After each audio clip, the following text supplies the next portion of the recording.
his mind and he wanted to express and he articulated it without, really being nasty and calling the mayor names or, you know what I'm saying? Or just, you know, I believe that it was a it's a great conversation starter. And I wanted to invite him on here to continue the conversation. I'm not going to speak for him. I just wanted to read that. And then I will get his permission. If he lets me, I'm going to put it in the paper so everybody can see it. And we start that conversation. So, I mean, that's what we're here for others to express their, like, this was never meant to be all my voice or all Damon's voice. It was supposed to be the voice of the community. The paper was never meant to be written all in my voice. Thank you for all of those who have sent articles and sent letters to the editor and have written op-eds to get other point of view and cover things that we weren't covering or that I don't get a chance to. Because for every story I do, I tell people this, and some people don't believe me. There's at least 10 or 20 stories I don't get to for every one that I do. There are so many things in Westchester going on. There are so many things in the city of Mount Vernon going on. I could literally trip over 5 stories on the way to the corner store, like just walking out of my house. So it's like, unfortunately, we don't get to everyone's story. Brother like Hector Santiago, what he was going through in Yonkers, it's not like that I never want to cover his story. He has a story. I just didn't have, I'm only one person and we couldn't get to it. And I'm glad other people have covered it and I shared their coverage of it. But, I say that to say, well, we do need help. We need other voices. We need other people covering stuff too. So we can cover more. And, some of that will be, we need to be able to pay them too. You know what I'm saying? So they'll do more and that, we need to raise money and stuff like that as well. So we can pay people. But right now, not really having a budget like that, I do it all. And, there is so much we just scratch the surface on.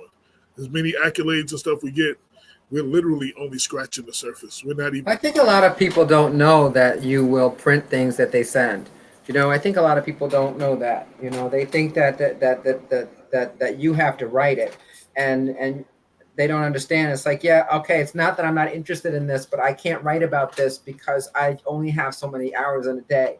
Right? There's so much going on. I think a lot of people don't really understand that. So how do you propose that people actually submit something to you? You don't want to guarantee that you're going to print everything. So, what are you asking people? I welcome letters to the editor and op-eds. There's differences, op-ed is your opinion. Letter editor, you write something to the editor that you want to address. You send it. All you have to do is write it up. Contact me. Reach out to me at blackwestchester@gmail.com. A lot of people do it sometimes. Be like, yo, I got this issue I'm dealing with.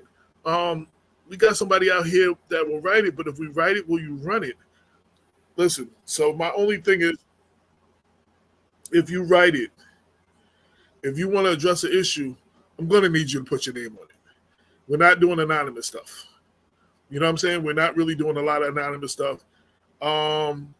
Be as factual as you can, but put your name on it because, if it's not factual, it's you got to stand by what you write. So that's the only things we ask. We don't want things coming out trashing. I try not to get stuff from candidates because candidates want to trash another candidate. There might be an issue that they're dealing with, but they're only dealing with it because they're running against that person. And that's why they want this issue brought out. And I won't let them use us for that. You know what I'm saying? This is not what we do.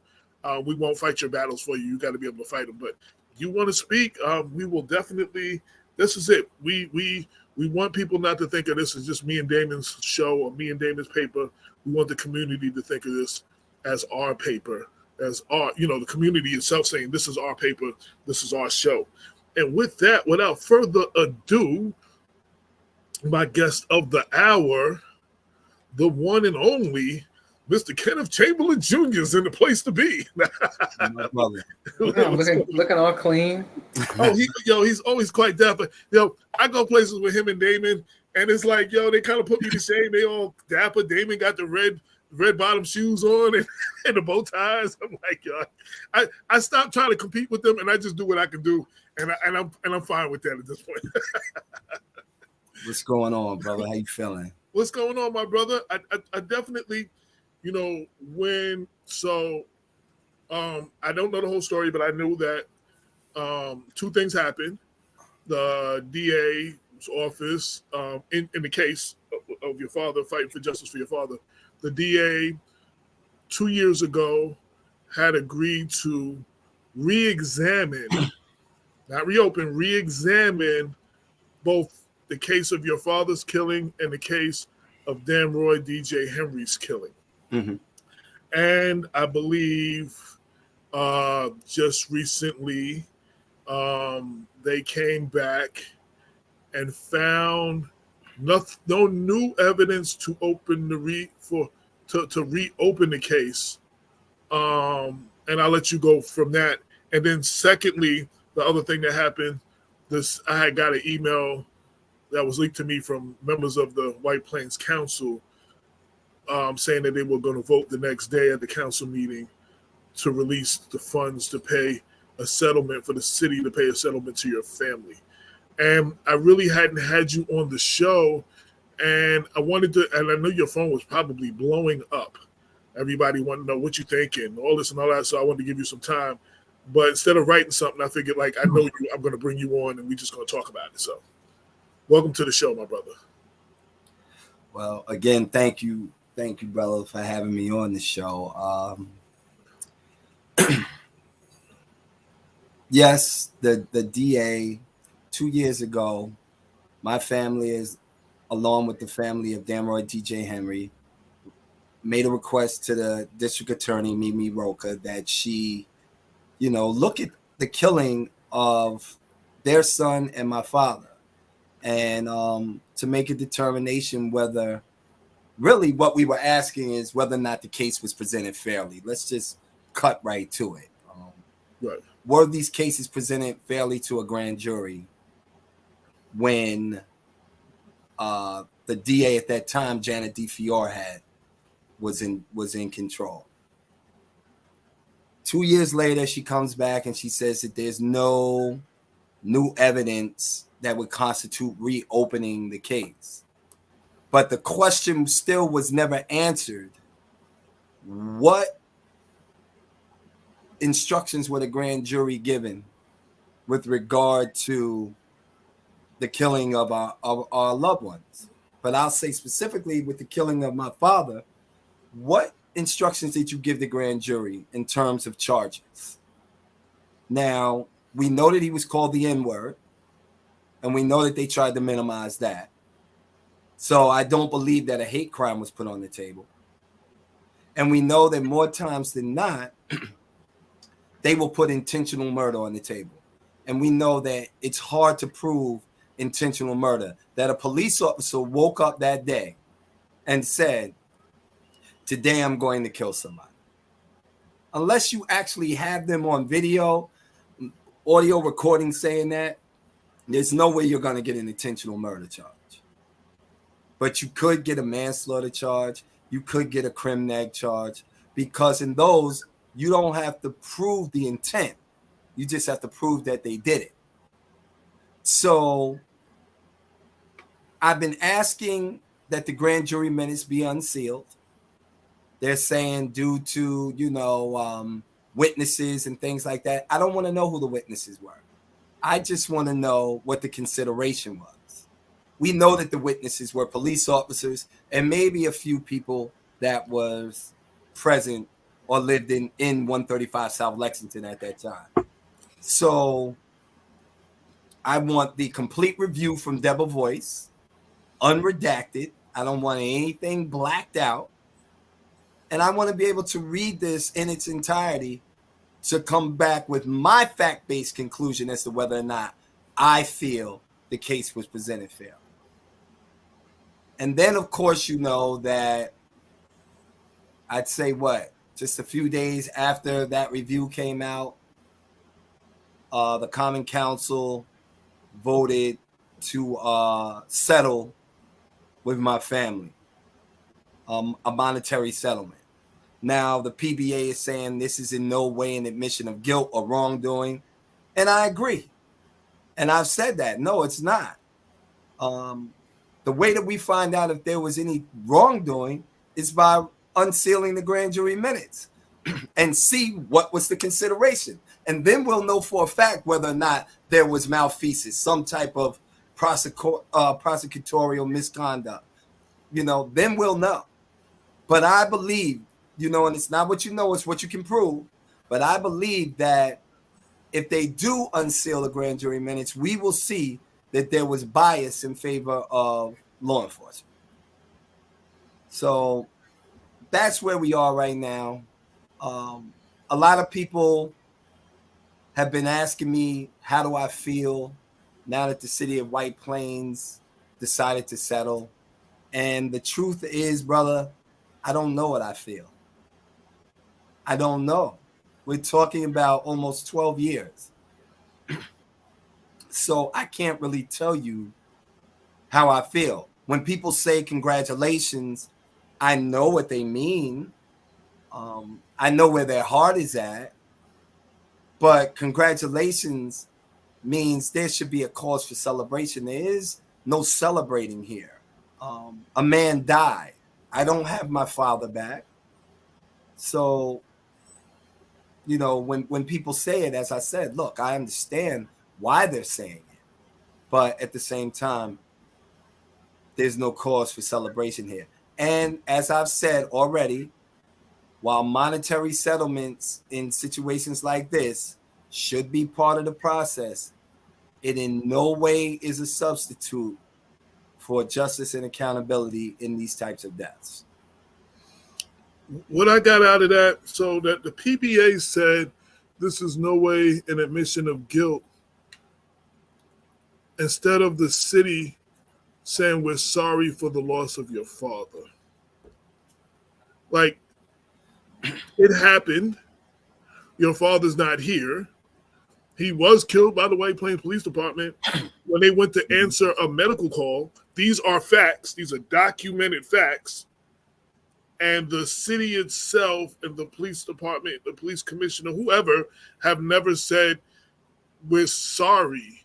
And I know I had, and I'm not gonna put him on blast right now. I know I had this conversation with one of the common council members who called me after we talked about this before, and they was like, they wanted to apologize, but their lawyer wouldn't let them apologize. The city apologized because then it would be an admission of guilt. Well, they've already paid, and then would make them have to pay.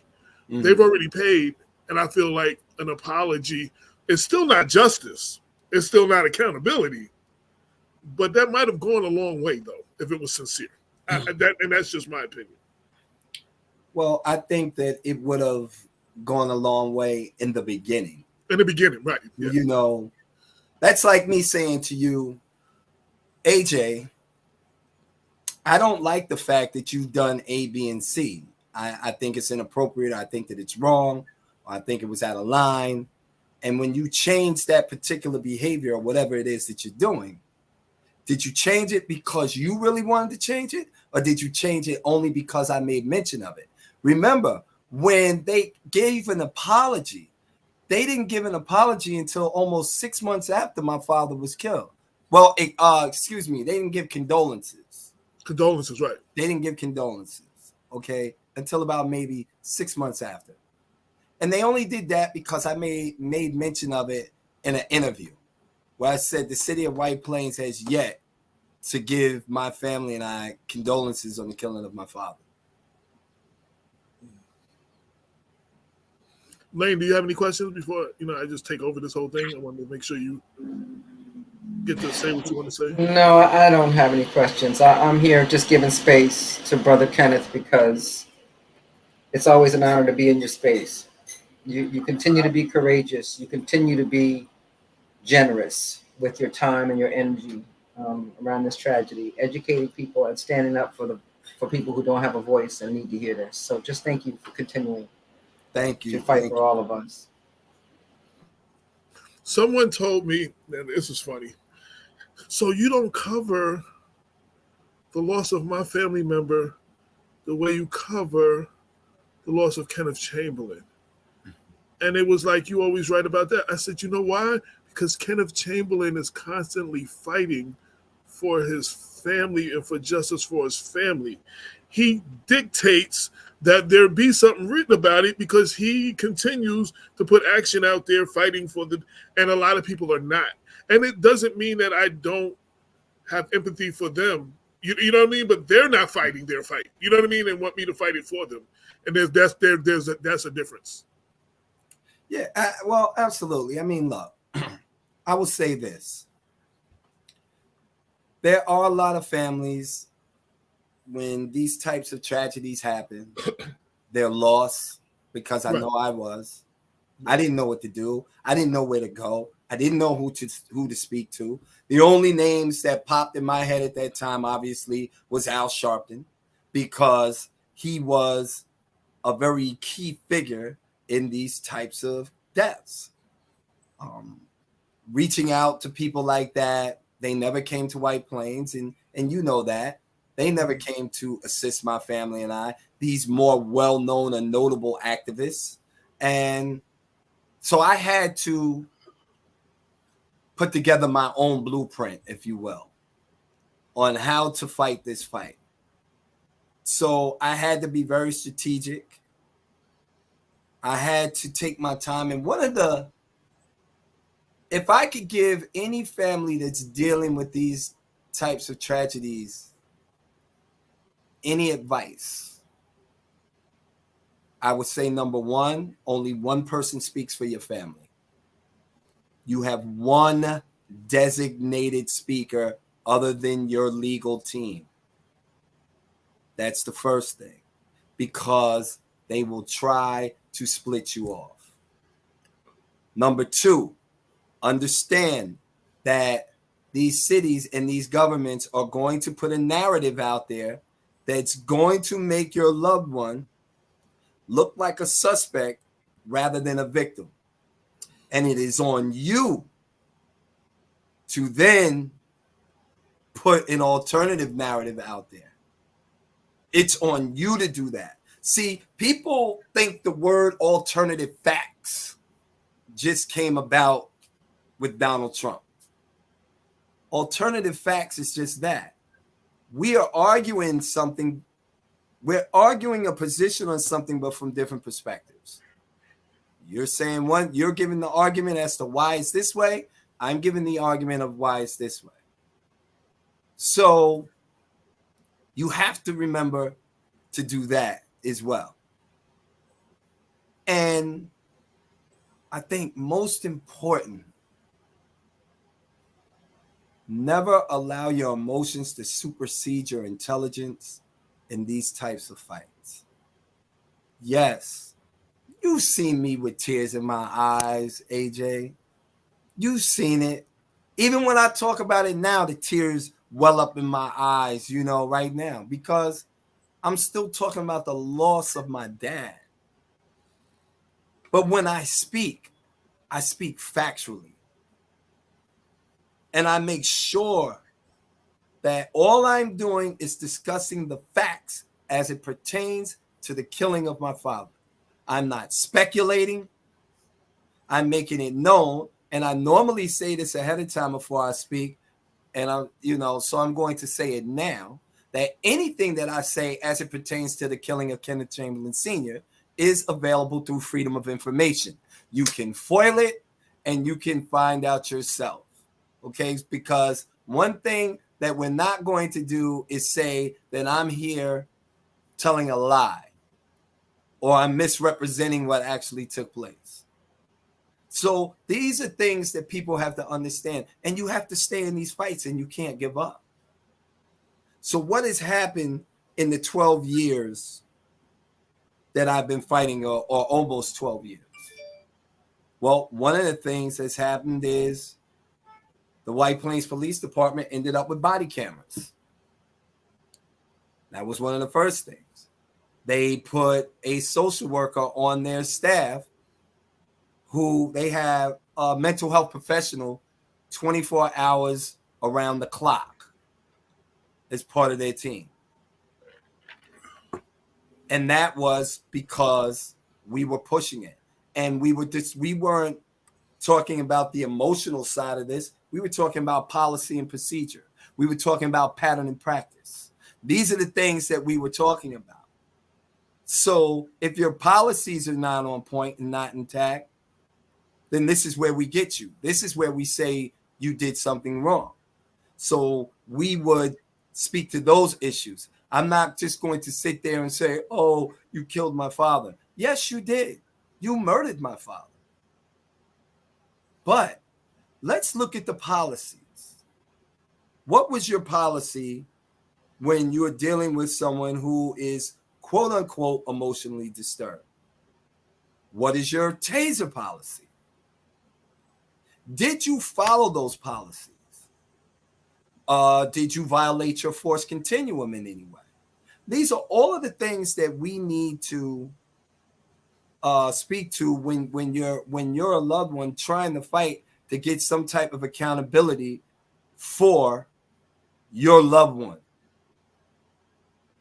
And like I said, I won't ever deny that I don't feel pain, that I'm not sad, that I'm not hurting, because I am. I'm hurting right now, even as we discuss it. But I know that it's bigger than Kenneth Chamberlain Sr. It's bigger than Kenneth Chamberlain Jr. Because I want to inspire another family or someone who is thinking about giving up. Don't you dare give up.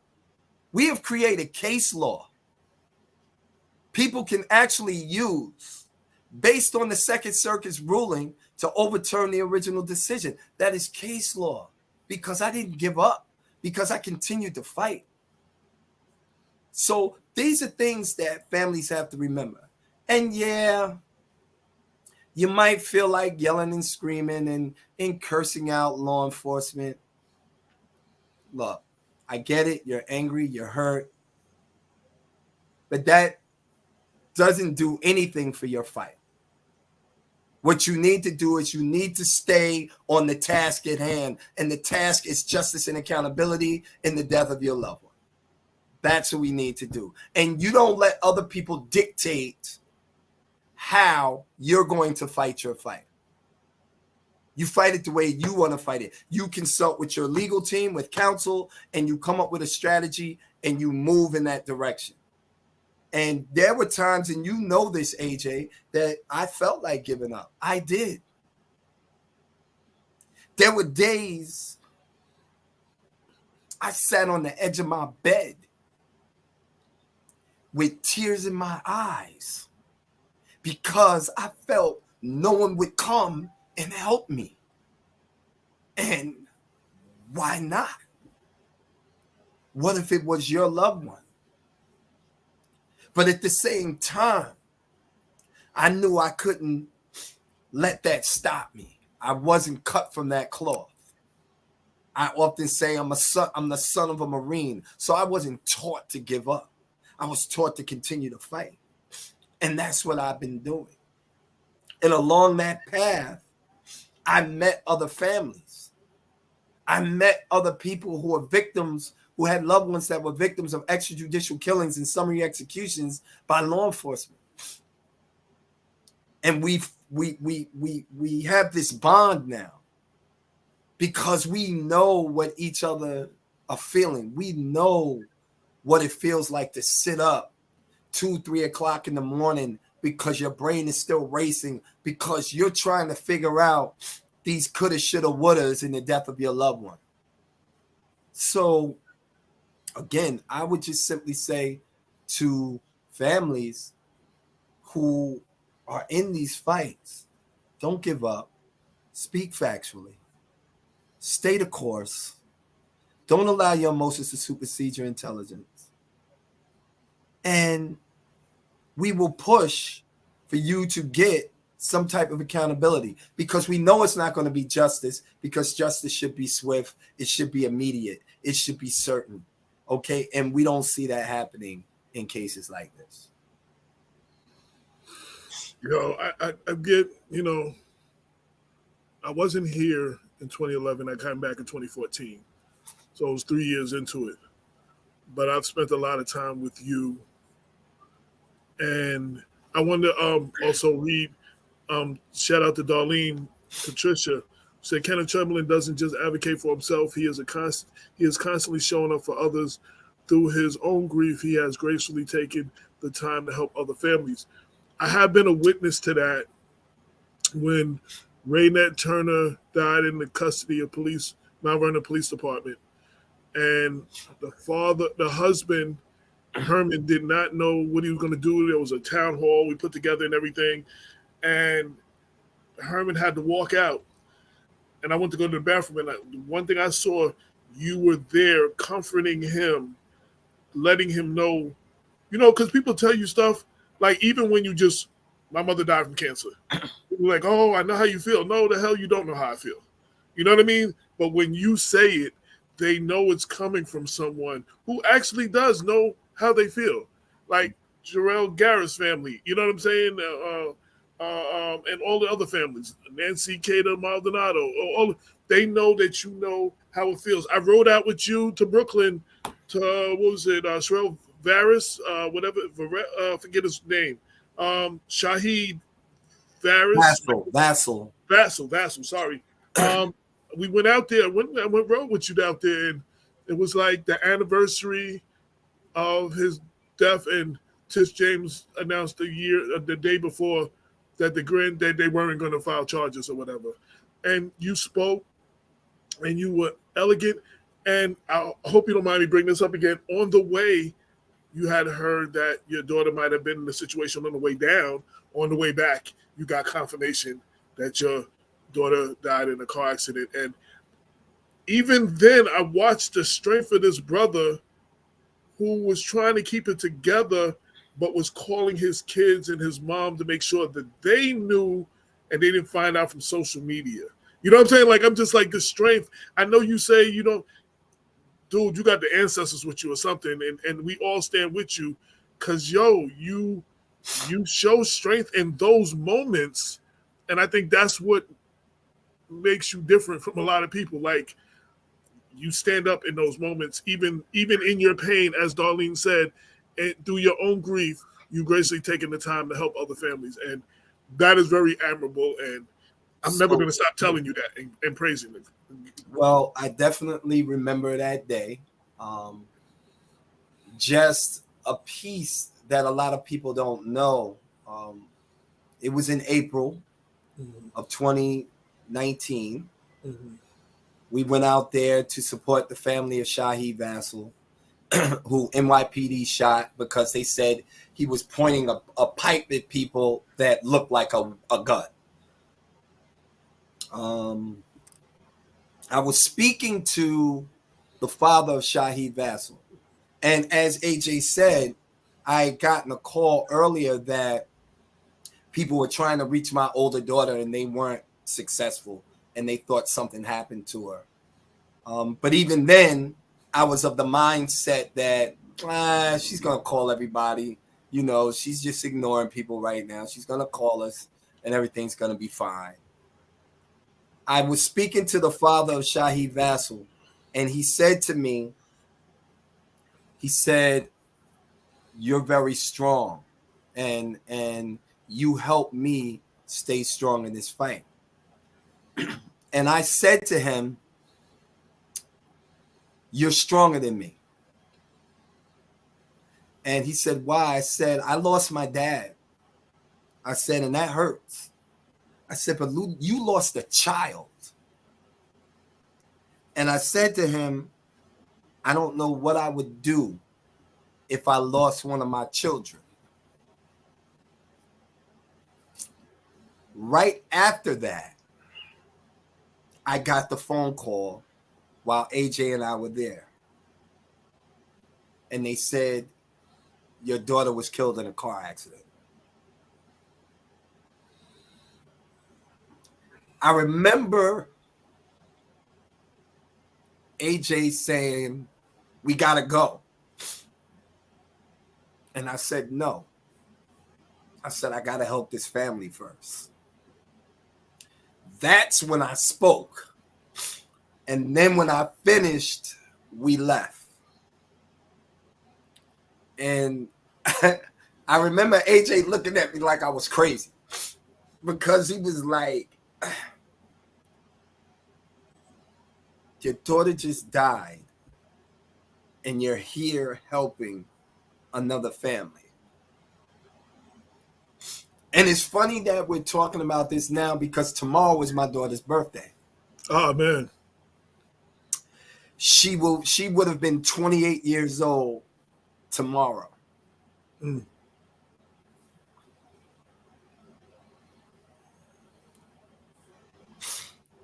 And I miss her.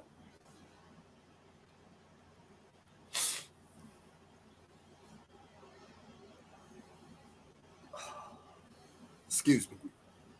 No doubt. No ever need to excuse yourself, brother. I said that to you in the car. I mean, while you composing yourself. You know, I had said two things to you. I said, one, I don't have my license, but brother, you can pull over and I can drive. Or if you need to just pull over to the side and like take some time, don't feel like you have to rush to get me back. Like I wanted you to know, like I didn't want you to think like it wasn't about me. You know, if we had to sit on the side of the road for 2 hours, whatever, or if I had to drive, I just wanted to let you know I was there for you. And like that was the only thing I really do. And I'm sitting there, and the only other thing I could do is when you dropped me off close to your house. You was at a where you could turn and go straight to your daughter's house, and I could just walk 3-4 blocks. So now drop me off here, and I'll call Damon for you to take that call off you. So that's one less call you got to make. Like that was the only thing I could really do. You know what I mean? But it was just like I wanted to be there for you because I feel like, our people that are there for us and there for others, it's important that we be there for them. Yeah. You know, I'm often, and I know I speak from experience when I say, you know, when other people are going through things, they call us and we're there for them. When Damon and I get attacked, it's like crickets and you can't see nobody around us. You know what I'm saying? Like you've been there, a few other people. But so I understand from that aspect. And I just wanted you to know that, you know, I had your back that day. And you must have apologized to me in the car. Like, yo, you was apologizing for, I said, bro, you ain't got nothing to apologize for. Yo, dude, like, you my brother. Like, you know what I'm saying? And yo, it's real emotions. Like, yo. Yeah. You know, I think that, you know, you heard me telling my sons because right. And your daughter, and you were trying to reach your daughter because that's what I reached her mother, right? But I knew I couldn't tell my daughter, my youngest daughter. I knew I couldn't tell her over the phone. I knew I had to be looking at her because I knew that was her older sister, and that was going to be it.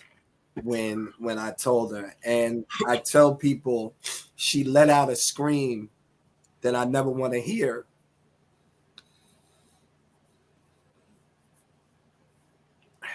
So, you know, and then of course, you know, I lost my mother a year ago to stage 4 colon cancer.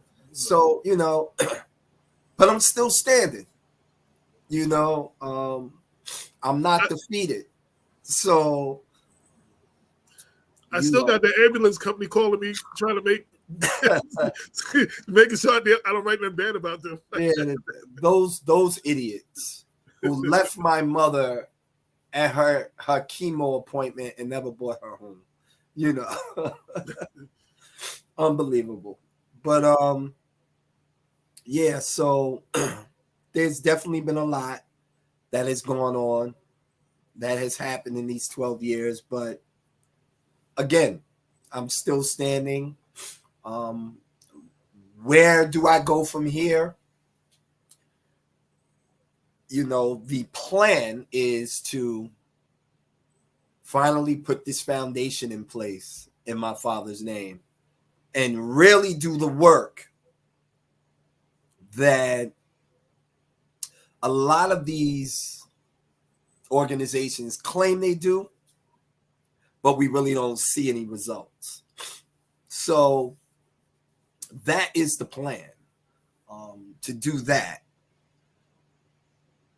And other than that, you know, just make sure that my family is okay, and still push to get these results of the review from Devil Voice and request from DA Roca that she put the request in to have the grand jury minutes unsealed, at least the consideration part. I don't care about anything else, just that part. Do that for our families. Do that for my family. Do that for the family of DJ Henry. Let us see what Janet DeFiore said when she spoke to the grand jury. Because again, like I said, I don't believe these cases were presented fairly, but we can't prove it. And the only way we can is by the unsealing of the grand jury minutes. So that's where I am. And other than that, what other plans do I have? Who knows? I often say I miss my calling for law school. Maybe I'll go. And who knows? Maybe Mayor Kenneth Chamberlain sounds good. I don't know. So every time you say that, I have to tell a story. So for whatever reason, Pastor Wheeler had some of us come to the church. So I'm sitting in the front row, me, Mayor Davis, Damon, someone else, and we're sitting there, and I get an alert on my phone saying Kenneth Chamberlain just made you the administrator for Kenneth Chamberlain for mayor. I'm like, wait, what? like that's how I found out. Like I just saw this thing come, and I'm showing Damon. I'm like, yo, he's running for mayor. He's like, oh, I don't know. So that's how I found out. So look, let me just say this, because I often say it in jest, but I also know, and I'm sure that Reverend Cobb will agree with me on this. I said, God has a sense of humor. Oh, yes. And when you say you're not going to do something, oh, yes. Oh, yes. You end up doing it. So people will ask me, do I have any plans on running for office, political office, or things like that? And I just say, if it's the Lord's will, if that's what I'm supposed to do, then that's what's going to happen. Do I have any immediate plans to do something like that? Absolutely not. But I'll never say what I won't do. Because my thing is that if I can do the work, where can I best serve? Can I serve in office or out of office? Because we know that sometimes when you're in political office, your hands are tied. Right. There's a lot of things that you can't do, and there's a lot of opposition. And there's a lot of things that you can't say because it's not politically correct. But when you're not in that arena, there's certain things you can do and you can say. So again, I don't know which direction that's going to take me, but whichever path I am led down, if that's the path that God is leading me down, then that's the path that I'm going to go. And I don't play to lose. I play to win. Absolutely. One of the things that we do know, sorry, AJ, one of the things that we do know, right, is our ministry, right? It is like what we live through, that is God opening the door for us to use that to help other people going through that, right? To empower folk. Because as you all were saying, there's things that that other people don't know, just by the virtue of what you have lived through and the fights that you have fought. And so, and also if you say things more than once, for real, right? Words are your prophecy, correct? So by all means, we are looking forward.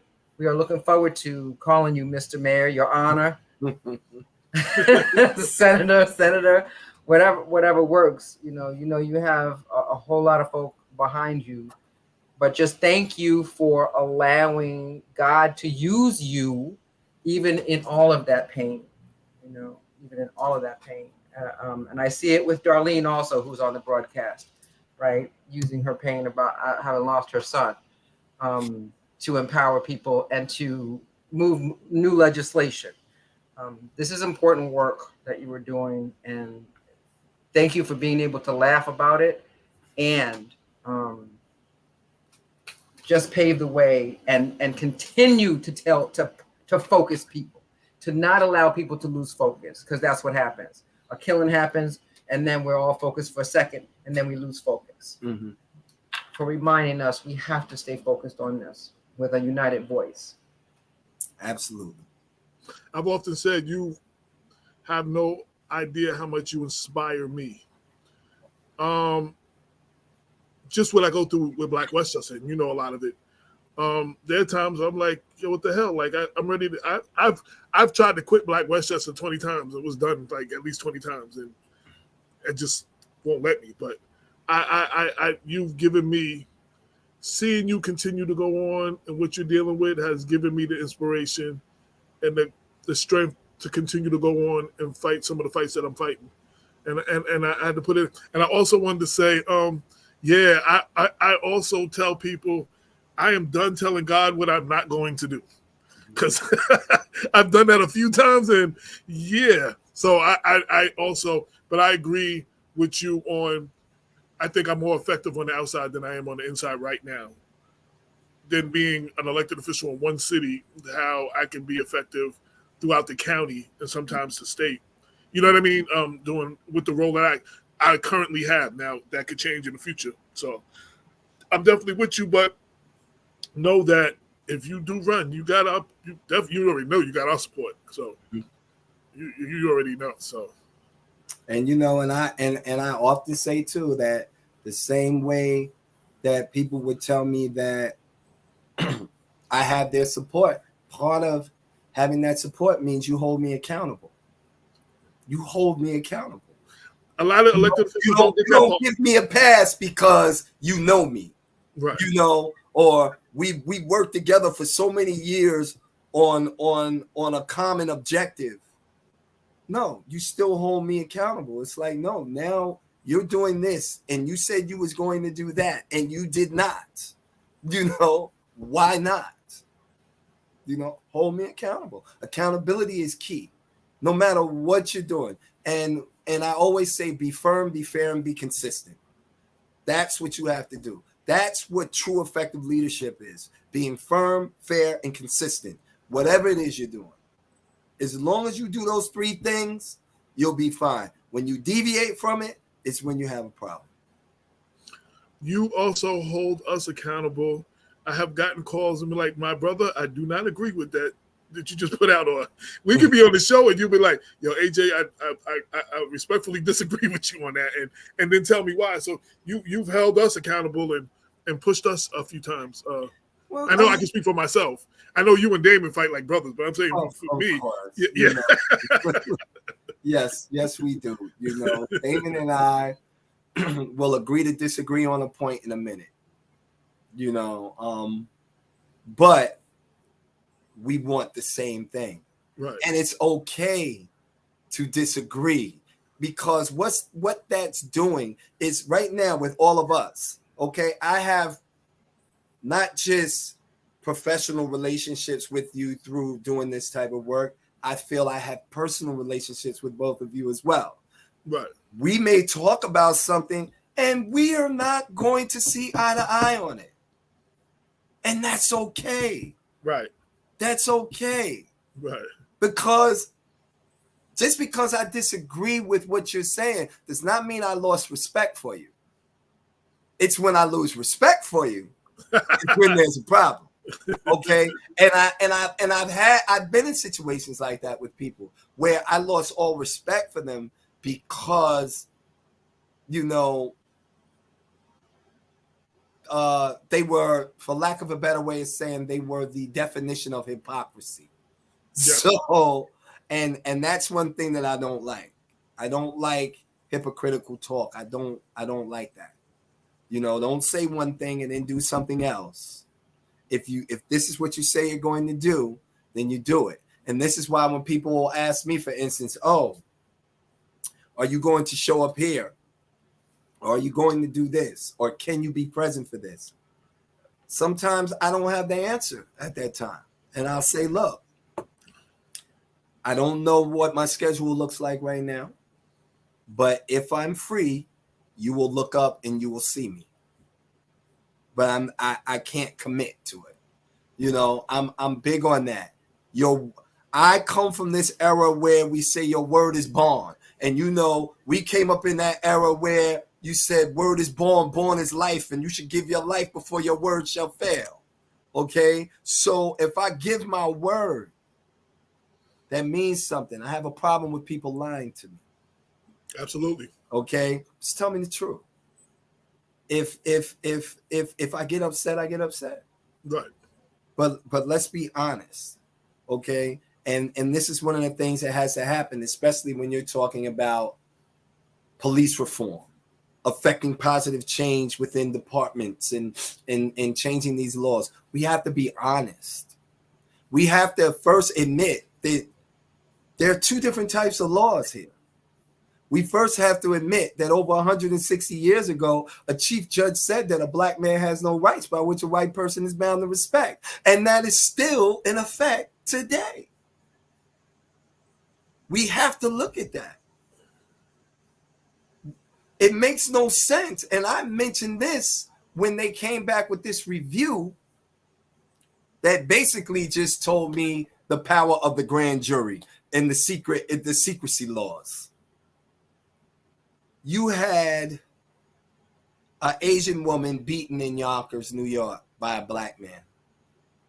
That black man beat her, called her racial slurs, put her in the hospital. Thank God she's still alive today. They arrested him. They charged him by felony complaint. Then they indicted him in the grand jury. He went to trial. He was found guilty and was sentenced to 17 years.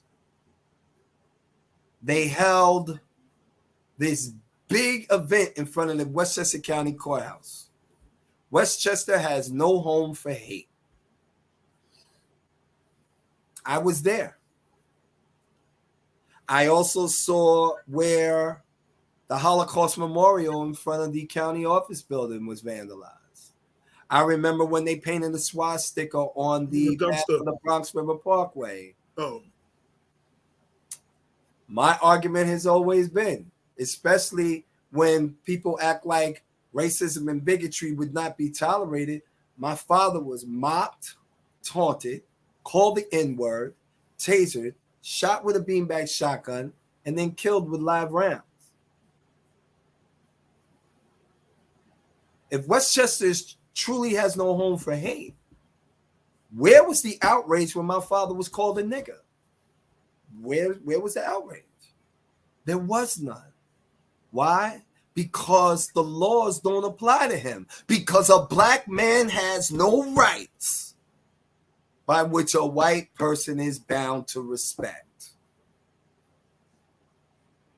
And this is why we have to change these things. We have to push to affect positive change. And as I mentioned to D.A. Rocha, you know, we want transparency. Transparency will bring about accountability in cases like these. And we're hoping that if we're holding them accountable, that in the event an individual is found to have committed some type of misconduct, some criminality or brutality, that justice will be swift and certain and sure. And the same way that they would walk me down a perk line and ask me, why'd you do it? You should be doing that to police officers when they commit these types of egregious acts. Exactly. And that whole thing about no one is above the law and all that other stuff that, if you ask them most of the time, what is the rule of law? Because you'll hear many of these elected officials say that they believe in the rule of law. But what is the rule of law? I bet you most of them can't give you an answer. They'll say, oh, well, I believe in the rule of law. I'll ask the question, what's the rule of law? Educate me, because I don't know. and they won't give you an answer or some flimsy answer. Well, I've said it so much that, I say it in my sleep. Okay, that the government, its agents and officials are to be held to the same set of rules that enables a fair and functioning society. That is the rule of law. It's not about being treated equally. It's about being given the same consideration for similar circumstances. So we should not be treated differently. Not equality, but equity. There's a difference. So this is where we are. And this is why a lot of the times I know they don't want to see me coming, because I sit there and I'm quiet and I'm listening to what you're saying, and I'm not quick to just blurt out something. I'm listening and I'm thinking about what I want my response to be at that time. But here we are, 2023, about to be 2024. What changes have we really seen after the killing of George Floyd? Tell me what we've really seen. We are pushing for office for police accountability here in Westchester County. I think that it could be great if all 43 police municipalities fell under one umbrella. Why? Because there's greater accountability. That means that, example, body camera policy for the town of Greenburgh. The last I remember was any stop, you turn on the camera, no matter what it is. I'm not sure about White Plains Police Department's policy now, but I do remember at one point it was at the officer's discretion they turn it on. So you cross from Central Avenue past the county center, past the CVS, and now you're in Greenburgh. The law has changed that fast. So where's the accountability? 43 police municipalities train at the Westchester County Police Academy. So if they train at the police academy in Westchester, why are they just not the Westchester County Police Department? And you have precincts just like you have in New York City. If you really want accountability. Absolutely, because the New York City precinct is bigger than the city of Mount Vernon. So, I've talked about that. Also, talking about what just happened with Jarrell Garris. The officers got out their vehicle, engaged them, and then at some point they turned on the audio for their cameras. Like you see, but you can't hear what's going on at that. And at some point they put it on. So it wasn't once they got out the car. It wasn't before they engaged them, which I'm now make me question what is their policy now. I didn't think to ask that. Now that's one of the questions I'm going to be asking what their policy is. Yeah. What's your body camera policy? What is your policy as it pertains to dealing with individuals who are considered to be emotionally disturbed? One of the other questions you have to look at is in this particular situation with the Jarrell Garris situation is how was the 911 call called in? Was it called in as an emotionally disturbed person, or was it called in as a crime in progress? These are very important, but police officers need to understand, and I get it, as a police officer, you have a very difficult job. Absolutely. An extremely difficult job. But you have to understand that your job is to diffuse a situation, not create one. Okay? Your presence, you are supposed to be a visual deterrent to crime. So you should be diffusing a situation when you come on the scene, not yelling and screaming, telling people to shut up and being disrespectful and talking to people as if they're beneath you. Because as a man, as a grown man, or as a grown woman, are you really going to tolerate somebody speaking to you inappropriately or disrespectfully? You absolutely will not. You will not. So we have to look at those things. And I'm really hoping that Tish James does the right thing by this family and really look at this case fully and fairly. Because from what we understand right now, by the family's attorney and by what video we have seen, it looks like something went wrong there. Okay? It looked like something went terribly wrong. But, you know, I'm not in a position to speak to that any further because I'm not privy to all of the audio or video in its entirety to really make a real fact-based conclusion about what I believe I see here. So, but I will say that I hope that this family receives some type of justice and accountability. But what does that look like for the family? Because people will say to me, you stopped saying justice for Kenneth Chamberlain Sr. You started saying accountability. Yes, because justice should have happened on November 19, 2011. But what does accountability look like now for Kenneth Chamberlain? Accountability looks like putting laws and mechanisms in place, real mechanisms, okay, where families, God forbid, have to deal with a situation like this. There are things there that they can really use in order to fight this type of fight. Because you have to remember, anytime a situation happens like this, these cities are reading from the same playbook. Just pay attention to when these things happen in these different cities. Everything is the same. They are reading from the same playbook. They all have this playbook. We don't. No one has the key to fighting these types of injustices.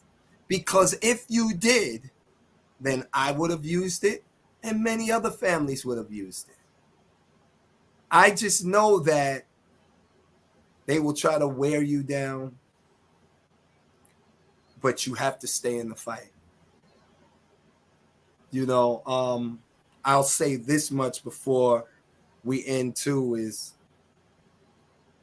people often talk about that cry in the late night hour when you're home and you're by yourself and you're bringing yourself down and the tears begin to fall and you don't know what you're going to do, where you're going to turn. That was never the issue for me. The issue for me was the early morning cry. When I had to wake up in the morning, I had to make sure my children were straight. I had to get myself together. I had to go to work. I had to smile in people's faces when they said, hey, how you doing? Oh, I'm well. How about yourself?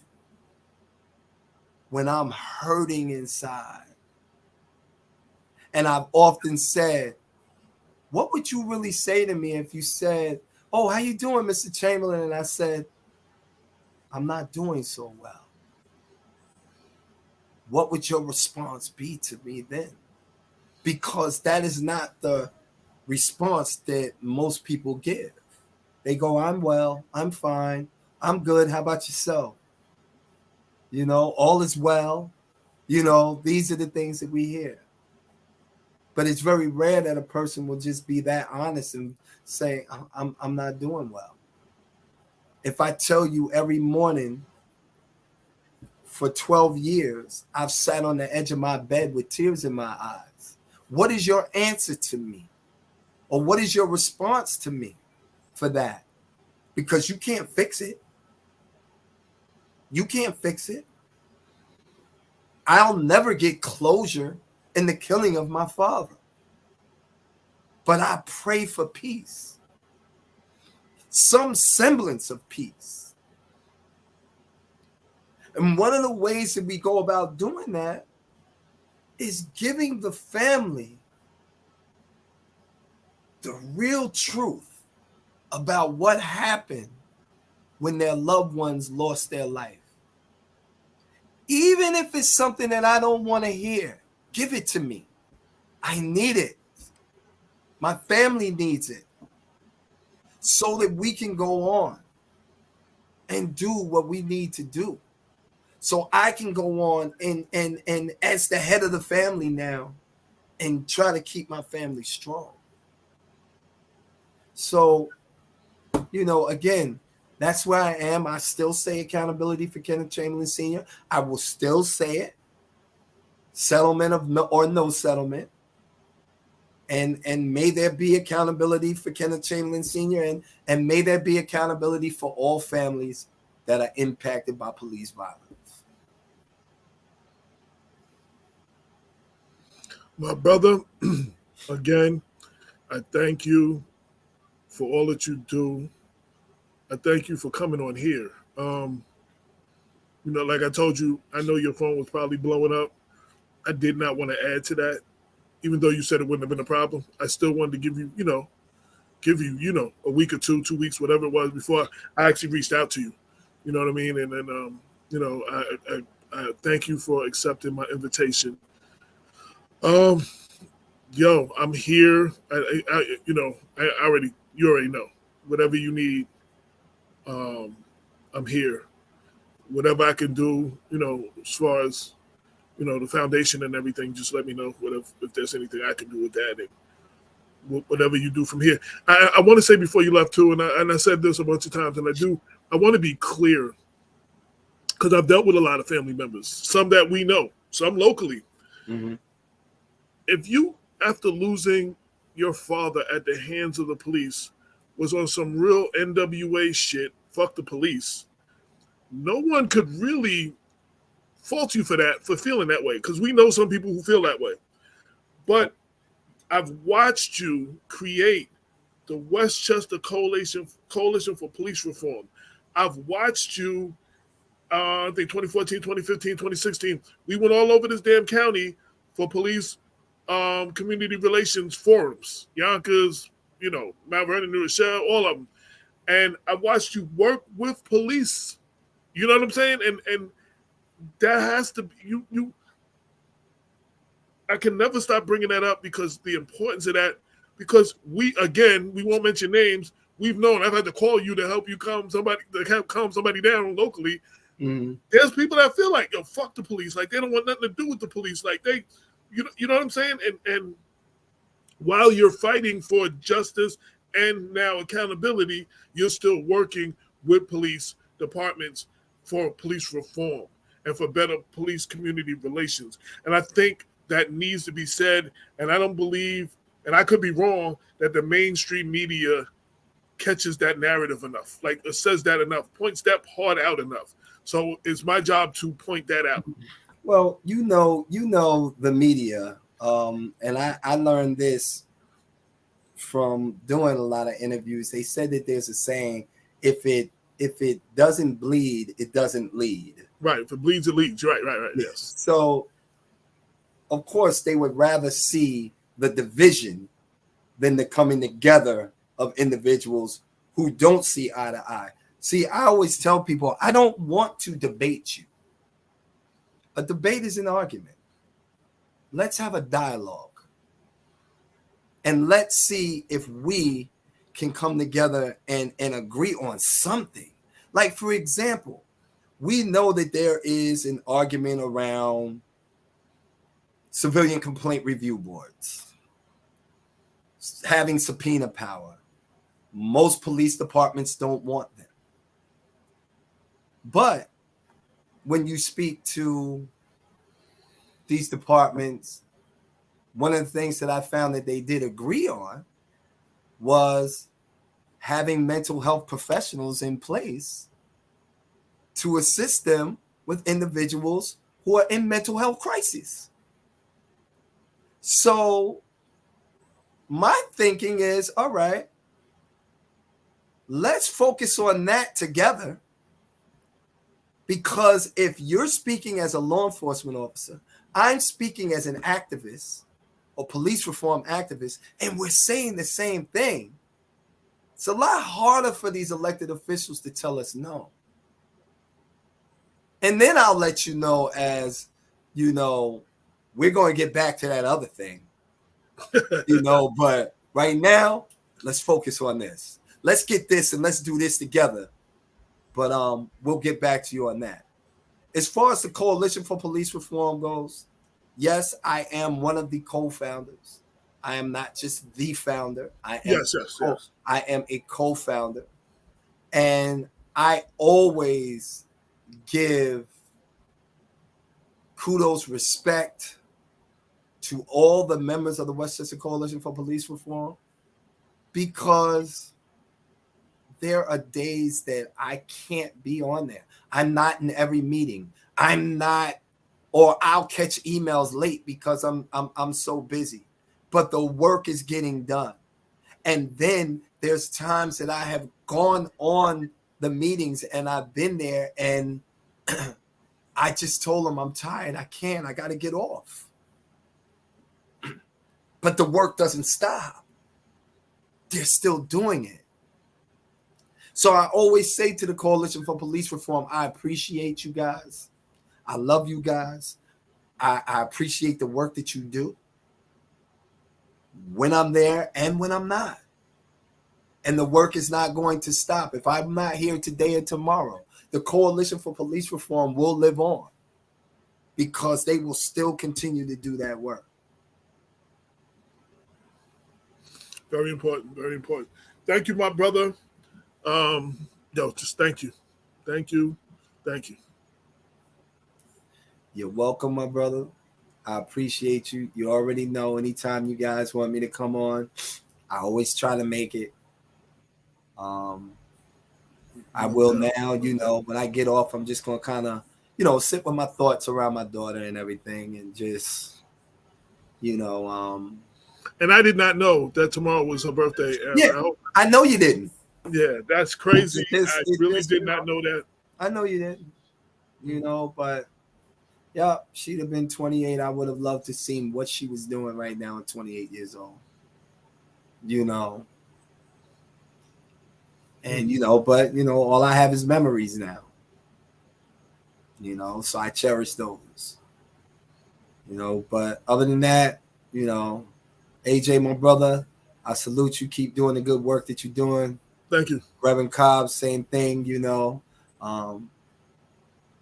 I've been on your podcast and show too, and we get right to it. We don't mix words, we get right to it because the people got to know. We can't sugarcoat everything. You got to call it as you see it. Address the elephants in the room, if you will. Yeah, thank you for walking your talk for sure. You are an example to all of us. And as AJ reminds me, he says, Lane, I think sometimes you just need to be more forceful. And you know what? He's right. And thank you very much for being that person who just says what's so and continues to say what's so. Thank you so much. Thank you for honoring your daughter. Thank you for honoring us with your time today. Thank you. All right, my brother. Peace and blessings. All right. Yes, sir. Yes, sir. Thank you, AJ, for having me with you today. Absolutely. For all those tuning in, this has been Black Westchester Presents the People Before Politics radio show, episode 377. We're celebrating our 9-year anniversary this month. Thank you for all of y'all who have taken that journey with us since August 3rd, 2014, who tune in every week, whether you tune in live or you watch it later on, and share it. And we've grown because of you and because of that. Again, anybody wants to make a donation for the anniversary, the link is at the bottom, paypal.me/Black Westchester Mag, or Cash App, which is, you'll see in my name, is $ Mr. AJ Woodson. Thank you for the few that have actually made donations during this interview. I didn't want to stop the interview to acknowledge, and for y'all that don't want your name mentioned, I won't. And for those who do, let me know, and I will thank you publicly, mention your name. But thank you all. We greatly appreciate you for riding with us. You could be doing anything else. We decided to ride with us, and we greatly appreciate it. Shout out to all who tuned in, and until next week.